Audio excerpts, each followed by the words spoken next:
안녕하세요. 저는 40대 중반 평범하게 살고 있는 남자입니다. 제 인생이 길다면 길고 짧다면 짧은 시간인데 많은 일이 있었거든요. 사정을 알고 있는 제 친구들은 다사다난하다며 혀를 내두르기도 합니다. 이제야 지난 일들이니까 다 털고 일어나기도 했으니까 이렇게 이야기를 할 수 있는 거지만 당시에 저는 정말 많이 힘들어 했었어요. 덜도 말고 더도 말고 딱 남들처럼 평범하게 살고 싶은 것이 제 소망이었는데 그 소망을 전 결국 이뤄냈거든요. 지금처럼 살고 있는 것이 딱 좋아요. 평범하게 산다는 것이 이렇게 어려운 일인 줄은 몰랐는데 역시 중간이 가장 어려운 것 같아요. 그냥 제가 살아온 이야기를 누군가를 붙잡고 한번 쏟아내고 싶었어요. 그게 이렇게 사연으로 이어지게 되었네요. 글로 쓰는 것은 처음이라 많이 서툴어도 끝까지 들어주시길 바랍니다. 사실 저는 제 가정 환경부터 평범하지 않았습니다. 제 밑으로는 동생이 줄줄이 셋이나 달려있다 보니 항상 제가 동생들을 챙겨야 하는 입장이었어요. 제가 장남이었거든요. 그렇다고 해서 동생들이 착하고 바보 같냐고 물으면 그것 또한 아닙니다. 그리고 부모님들도 제겐 따뜻하고 자상하다기보다는 엄하셨고 지나치게 독선적이셨죠. 그래서 학창시절 내내 숨이 턱턱 막혔습니다. 그럼 집의 경제적인 부분은 여유로웠나? 그것도 아니었습니다. 가난이 가난을 낳았고 세 식구 먹고 살기도 바쁜 세상에 동생들까지 여섯 식구가 되어버리니 그나마 쥐꼬리같이 남아있던 한 줌의 여유조차 증발하고 말더군요. 엄마가 둘째를 임신했다고 얘기를 했을 때는 마냥 행복했었고 셋째를 임신했을 때는 거부감이 들기 시작했었고 막내를 임신했다는 얘기에 저는 이 집을 탈출하기로 마음을 먹었습니다. 그리고 그 마음을 먹었던 시기는 제가 15이 되던 해였어요. 저는 그 시절에 아주 뼈저리게 느끼게 되었죠. 꼭 성공해서 이렇게 지질이 궁상을 떨면서 살진 않겠다고요. 그 시절 저희 집은 동네에서 제일 가난했었지만 제게는 동네에서 가장 부잣집인 곳에 살고 있는 한 여자아이와 친한 친구였습니다. 국민학교 시절에 같은 반을 무려 5년 내내 했었거든요. 다른 기회였다면 그 아이와 저와 친해질 수 없었겠지만 아무래도 순수했던 어린 시절에는 서로의 형편을 재고 따지지 않으니 저와 그토록 친하게 지낼 수 있었던 거고 그렇게 세월이 점점 흘러가면서 둘도 없는 친한 사이가 된 거였죠. 그 여자아이는 제가 평생을 봐왔던 사람들 중에서 가장 반짝반짝 빛이 나던 사람이었습니다. 주위에는 항상 사람들이 넘쳐났고 아내의 성품조차 비단처럼 고왔어요. 그리고 그런 아이를 전 남몰래 좋아했었습니다. 하지만 감히 제가 고백할 생각은 들지 않더군요. 처지가 너무 극명하게 다른 것을 어렸을 때부터 어렴풋이 느끼고 있었거든요. 그 아이의 아버지는 항상 정장을 입고 다녔고 운전기사가 운전하는 자동차의 뒷좌석에 앉아서 출근하셨어요. 어머니도 항상 정장을 입고 다녔는데 손꼽히는 대학에서 학생들을 가르치는 교수셨죠. 저희 집 담벼락은 굳이 까치발을 들지 않아도 안에 누가 뭐하고 있는지 다 볼 수 있는 반면에 그 아이 집의 담벼락은 하늘 높은 줄 모르고 치솟아 있었죠. 정원도 있고 도우미 아주머니도 있고 오르지 못할 나무는 쳐다보지도 말라는 말이 있죠. 제게 그 아이가 딱 그런 느낌이었습니다. 저는 제 분수를 너무너무 잘 알고 있었거든요. 그리고 그 아이와 친한 친구란 사실에도 전 만족하고 있었고요. 제가 저희 집 때문에 스트레스를 받는 날이면 어김없이 그 아이와 만났어요. 경사처럼 좋은 일도 아닌데 제 이야기를 전부 다 알고 있는 사람은 그 여자아이뿐이었거든요. 그런데 어느 순간부터 전 그 아이를 만나면 두 가지의 마음이 공존하기 시작했어요.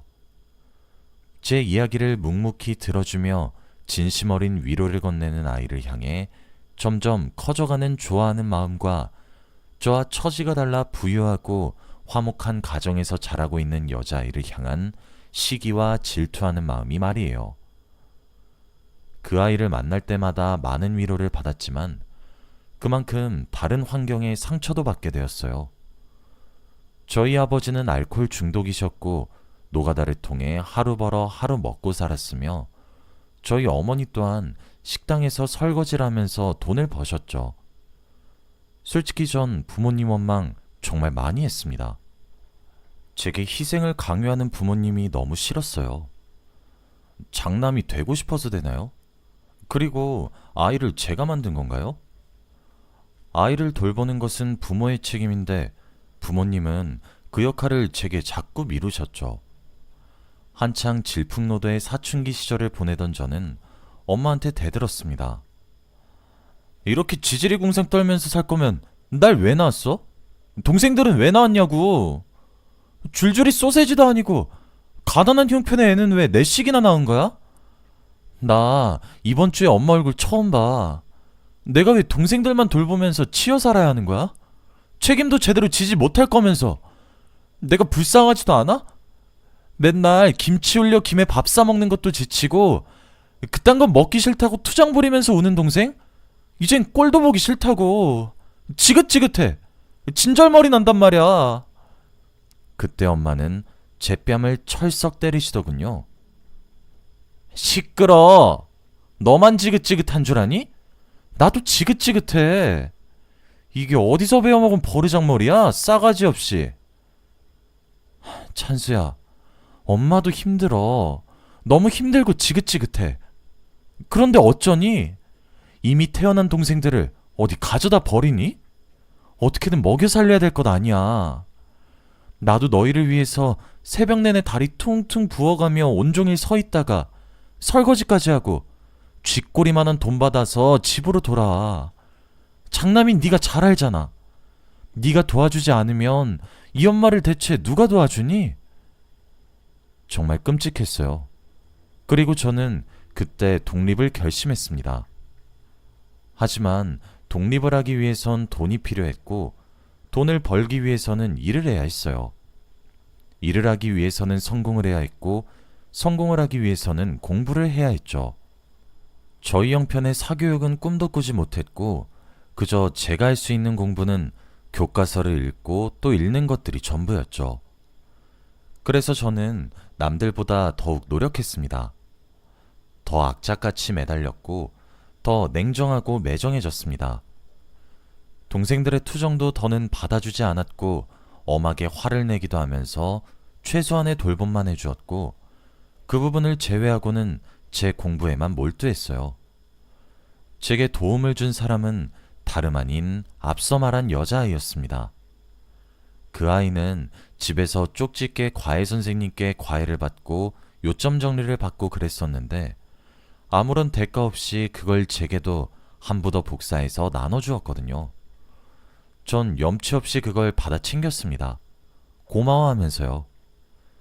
다행히 저와 제게 많은 도움을 준 부잣집 아가씨 소연이는 한국에서 세 손가락에 꼽히는 명문대에 입학할 수 있었습니다. 저는 국립대였고 소연이는 사립대였죠. 정말 뛸 듯이 기뻤어요. 저는 한국에서 제일 좋은 대학교에 갔거든요. 악착같이 노력했던 나날들이 헛되지 않았구나. 나도 이제 괜찮은 인생을 살 수 있겠구나. 그런 생각을 하며 두근거리는 마음을 감추지 못했습니다. 저도 수연이도 다니고 있던 학교에 명문대 합격이란 타이틀로 현수막이 걸리기도 했죠. 제가 공부를 잘하는 건 알고 있었는데 이 정도일 줄은 몰랐던 모양인지 부모님도 놀라워하셨어요. 그런데 부모님이 하루는 절 불러 앉히시더군요. 그러시며 한다는 말이 찬수야, 대학을 꼭 가야겠니? 였습니다. 무슨 소리냐고 반문을 했어요. 그랬더니 아버지가 그러셨죠. 네 엄마 말이 100번 맞다. 우리 형편의 대학이 무슨 말이냐? 합격한 건 잘했다만 우리 형편을 생각해야지.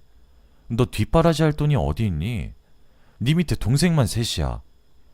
그냥 바로 공장이든 뭐든 들어가서 돈 벌어서 가게에 보탬이 되어야지. 우리도 나이가 있잖니. 좀 쉬자. 아들 낳은 덕 좀 보잔 말이야. 그 말을 듣는데 어이가 없더라고요. 내가 공부하는데 손 벌린 적 있어요? 내가 학원을 보내달랬어요? 아님 과외를 시켜달랬어요?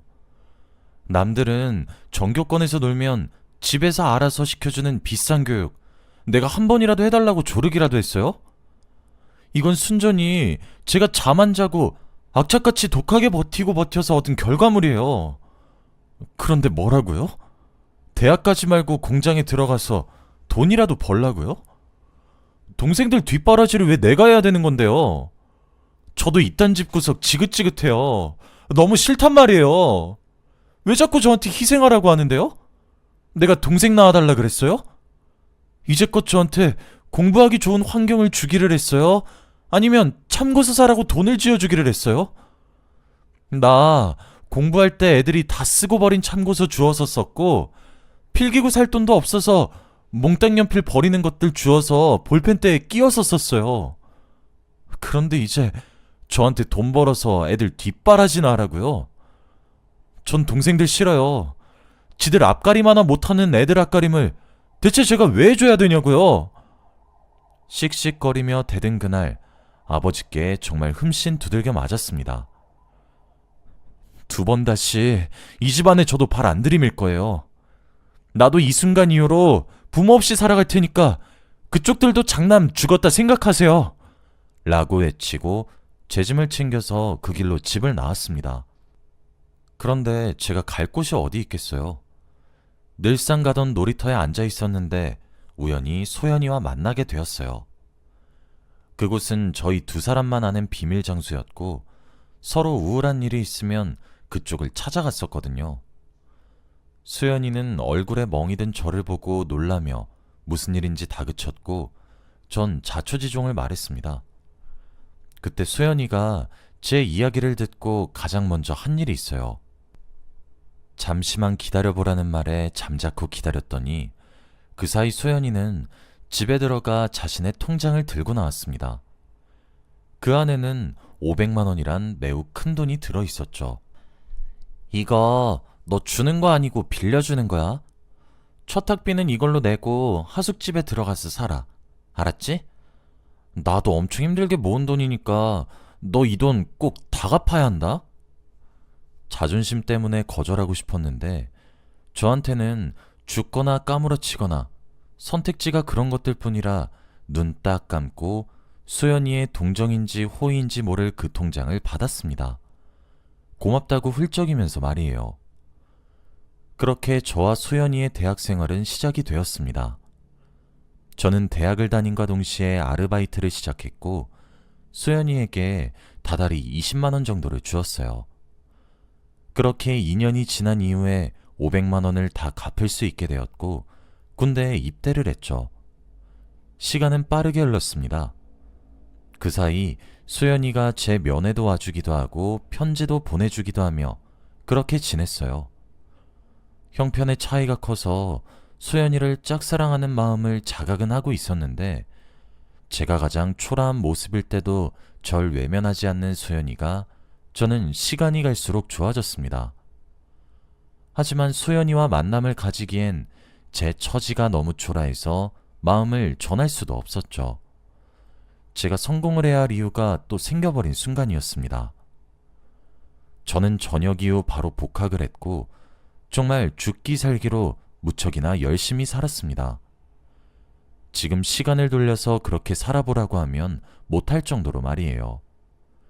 그렇게 저는 남들보다 조금 더 일찍 졸업을 할 수 있게 되었고, 곧바로 취직도 할 수 있게 되었어요. 그렇게 첫 월급을 받는 그날, 저는 소연이를 레스토랑에 데려가 아주 비싸서 손이 벌벌 떨리는 가격의 스테이크와 와인을 사주면서 제 마음을 고백했습니다. 수없이 되뇌었던 말인데도 한참을 버벅거렸죠. 소연이는 불타는 감자처럼 빨가진 제 모습에도 진지하게 제 고백에 귀를 기울여 주었고, 또 대답도 들려주었습니다. 결과는 승낙.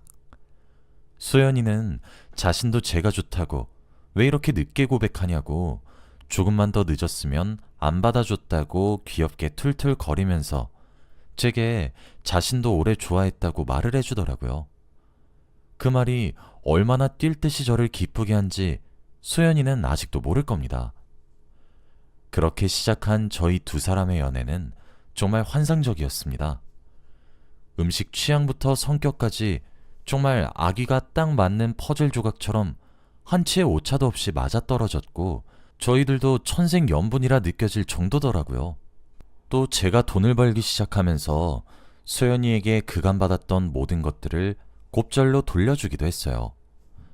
그럴 때마다 소연이는 손사래를 치면서 과하다고 경고했지만 전 그것도 모자라다고 생각했어요. 그렇게 저희가 30대를 바라보던 어느 순간이었습니다.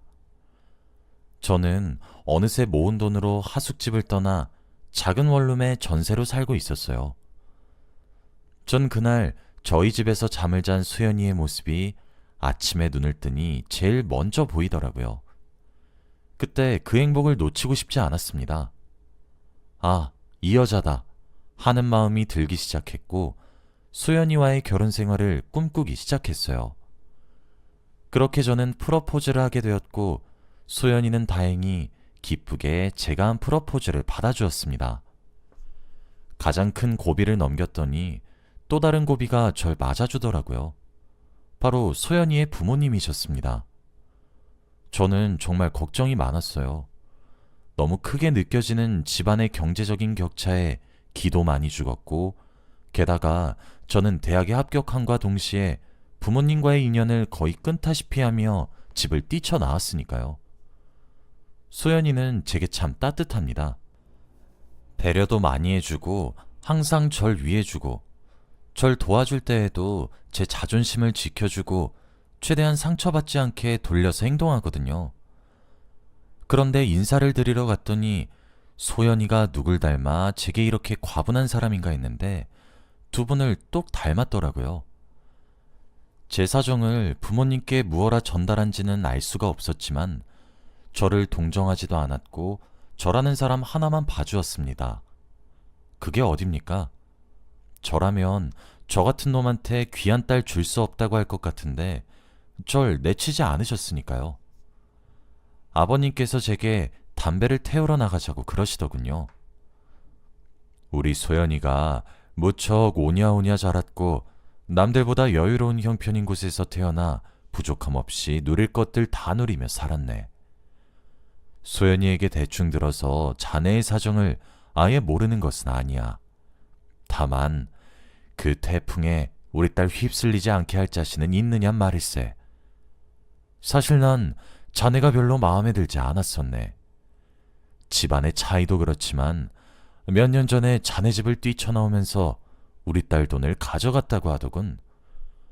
오죽했음 그랬겠나 싶다가도 우리 딸이 한 푼 두 푼 모은 돈이라 너무 괘씸했네.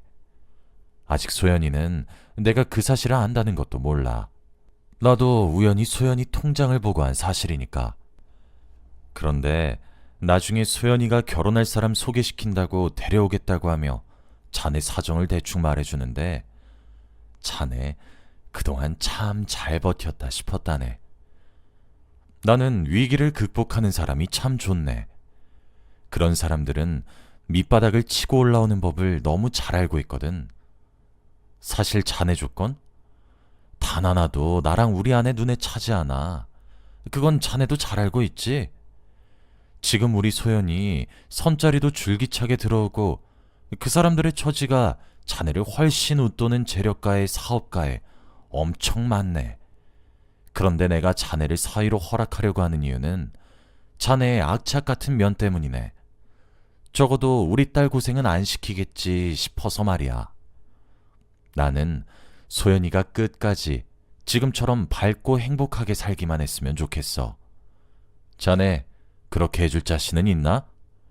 나랑 우리 아내가 바라는 조건은 바로 그거 하나네. 저는 우렁차게 대답했습니다. 네, 자신 있습니다. 제게 소연이가 어떤 존재인 줄 아십니까? 소연이는 제가 가장 초라했던 시절에도 제 곁을 지켜준 사람이에요. 그런 소연이를 위해서라면 제가 뭔들 못하겠습니까? 맹세하겠습니다. 저 정말로 수연이 행복하게 만들 거예요. 그리고 저희 집안과 얽히지도 않게 하겠습니다. 아버님도 싫겠지만 누구보다 제가 귀한 수연이를 저희 집안 사람들과 얽히게 하고 싶지 않습니다. 전 낳아줬다고 부모가 아니라고 생각해요. 사랑을 듬뿍 줘야 부모라고 생각하거든요. 수연이에게 시댁은 없는 것과 마찬가지로 하겠습니다. 절 믿어주세요. 아버님은 한참이나 고민을 하는 듯한 표정을 지으며 담배를 피시다가 저와 수연이의 결혼을 허락해 주셨습니다. 물론 수연이를 행복하게 만들어주라는 신신당부와 함께 말이죠. 그렇게 저와 수연이는 결혼을 하게 되었습니다. 꿈만 같은 생활이 계속되었고 지금은 수연이를 똑 닮은 딸아이 둘을 키우고 있습니다. 제 인생의 대부분을 함께한 이 여자를 지금까지도 진심으로 사랑하고 있어요.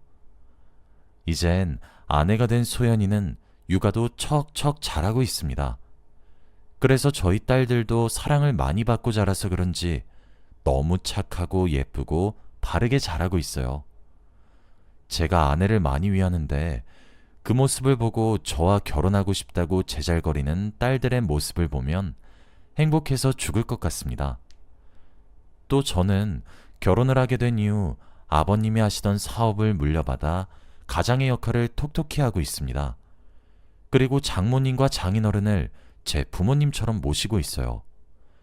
그래서 그런지 이제 두 분도 저를 사위보다는 아들이라 호칭하시기도 합니다. 누구보다 평범하지 않은 인생이었던 제가 이젠 어렵게 평범한 생활을 유지하고 있어요. 여기까지가 제 사연입니다. 요즘 사는 맛이 너무 납니다. 행복해서 말이에요. 여기엔 대부분 사람들이 고민을 많이 적어 올리곤 하던데 저처럼 이젠 행복해진 사람들도 있다고 말하고 싶어서 이렇게 사연을 보내게 되었습니다. 긴 이야기 들어주셔서 감사합니다. 행복하세요.